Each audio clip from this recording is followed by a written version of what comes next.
The queer books that I would recommend would be the Kindred Anthology edited by Michael Earp, in which I have a short story. It's a very good book for the younger market, and it's also good for people of any ages. I enjoyed reading the stories myself. Or Lemons and the Chicken Wire, the book of poetry by Alison Whittaker, published by Magabala Books. It's a brilliant analysis of what it's like to be a young queer Aboriginal person growing up in a small town. I would recommend Nicole Dennis Benn's Patsy.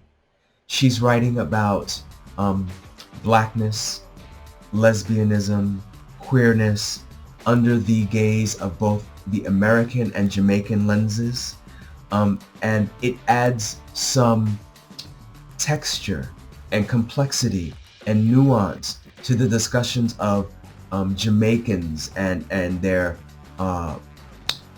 anti-LGBTQIA plus sentiments. The narrative is that Jamaica is one of the most homophobic places on earth, and Patsy's the work that Nicole Dennis Benn does in Patsy really helps us to understand all of the complexities that go into that, and that it is much more nuanced than that one particular story. I would also recommend Brian Washington's Memorial, which is just an astoundingly written, deeply affecting work, which explores not just issues of queerness, but also issues of race in a way that is utterly compelling and beautifully written. I think what I've found most interesting in the last year or two has been memoir. There's been some really excellent memoirs of lesbian lives that have really spoken to me and engaged with me. For example, Alice Fowler's Hidden Nature, which is a book basically set on the canals of Birmingham, where she explores nature but also explores her own coming to terms with her sexuality. Jeanette Winterson's Why Be Happy When You Could Be Normal. It's a magnificent read. And also Jackie Kay's Red Dust Road. These are books that explain people's lives in a way that connects with the reader and makes you think about your own journey to get to where you are in your life, and also provides lots of opportunities to build your own confidence.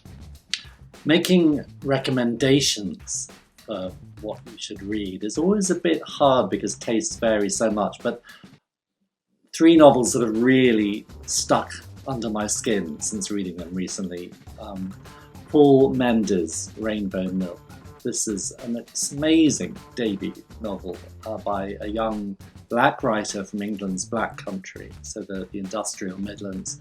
And it's very autobiographical. It's about a young gay man, who has been raised in a very strict way by the Jehovah's Witnesses and has rebelled and has been disfellowshipped. In other words, just totally anathematized by his family and by his community for being gay.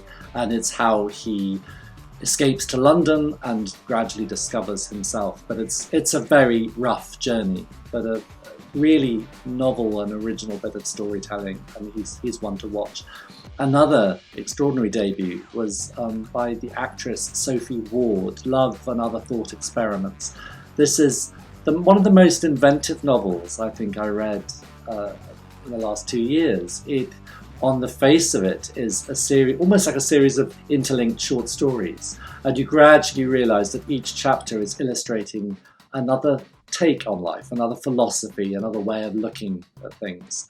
And at its heart is a wonderfully portrayed, very, very funnily portrayed lesbian marriage, in which there is a child, a son. But I don't want to give away too much, but do please read it. Be man, woman, trans, whatever. It's true queer writing in that its take on narrative is queer and twisted and unexpected. Really, really marvellous.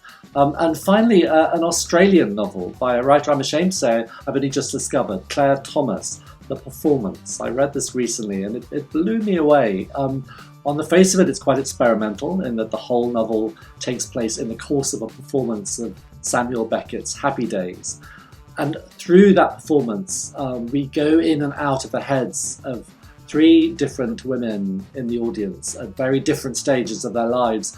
And it just so happens that one of the youngest women there, who is working as an usherette in the theatre, is a lesbian. And her relationship and her anxieties and her hopes for dreams for the future, it's beautifully portrayed. And I think it typifies the kind of queer fiction I love, in that it's just part of the mix. The queer bit is just part of the mix, so it will get under people's skin who maybe were reading the book for other reasons. Maybe straight people will have their minds changed by it. I love that. In terms of contemporary culture, I'm really excited about the book called The Prophets by Robert Jones Jr.